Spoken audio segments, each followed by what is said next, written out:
সীমান্ত এলাকায় চোরাচালান প্রতিরোধে নিয়মিত অভিযানের অংশ হিসেবে পৃথক দুটি অভিযান পরিচালনা করে বিপুল পরিমাণ ভারতীয় স্কাপ সিরাপ ও পাতার বিড়ি উদ্ধার করেছে কুষ্টিয়া ব্যাটালিয়ন ৪৭ বিজিবি। বুধবার ২২শে জুলাই ভোরে জেলার সীমান্ত সংলগ্ন এলাকায় এসব অভিযান পরিচালিত হয়।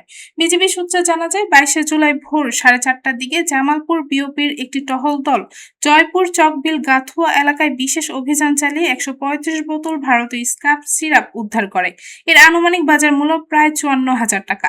এছাড়া একই দিন রাতে ২:৩০টার দিকে প্রাকপুর কবরস্থান এলাকায় পরিচালিত অন্য এক অভিযানে ৩,৬২০ প্যাকেট ভারতীয় পাতার বিড়ি উদ্ধার করা হয়, যার সিজার মূল্য ১,৯৯,১০০ টাকা। উভয় অভিযানে উদ্ধার করা মালামালের মোট মূল্য ২,৫৩,১০০ টাকা।